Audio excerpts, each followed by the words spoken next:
Let's talk guns. Hi, I'm Brenton Goodman, and this is You Decide. Today, we will start a multi part episode on the Second Amendment. We'll discuss what the amendment means and how it is being used in this current political environment. The Second Amendment explains what our gun rights are. Simply, it prevents the government from infringing on the right to keep and bear arms. Now, the full text of the Second Amendment reads as follows: a well regulated militia being necessary to the security of a free state. The right of the people to keep and bear arms shall not be infringed. The Supreme Court has interpreted the Second Amendment to mean that each law abiding and reasonable person has a right to have a weapon for non military purposes like hunting and self defense. This is because the right of the people expressed in the amendment, when used in other parts of the Constitution, refers to an individual's right to do something.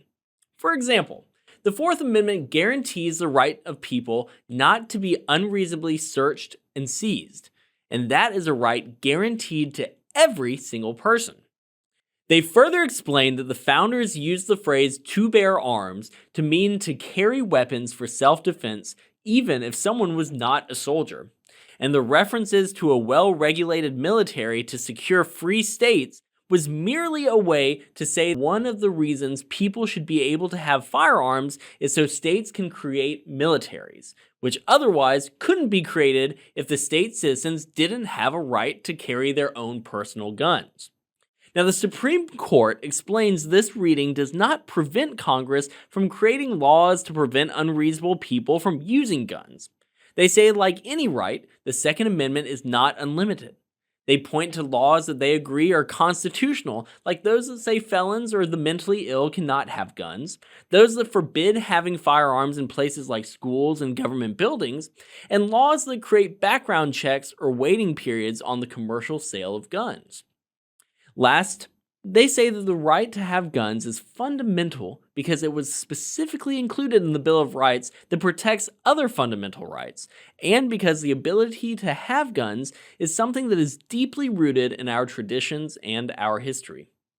Now, those who disagree with the court's interpretation feel the court ignores that this amendment was created to allow states to maintain a state militia in case the federal government ever tried to wield too much power over them.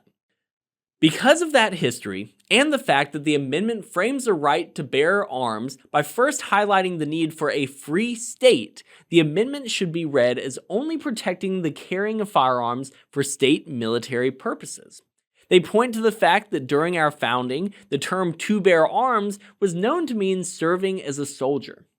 They also suggest the right guaranteed to people is not like the other rights in the Constitution.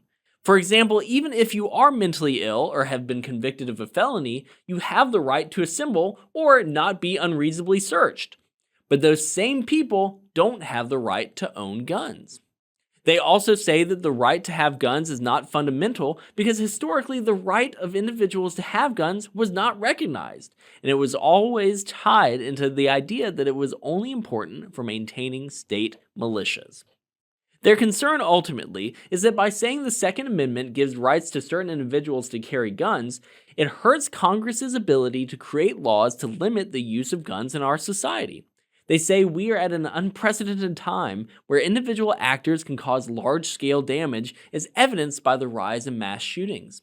If the court emphasizes the individual right to hold a gun more than the government's ability to regulate any use of a gun, it will allow more bad people to get guns and harm citizens.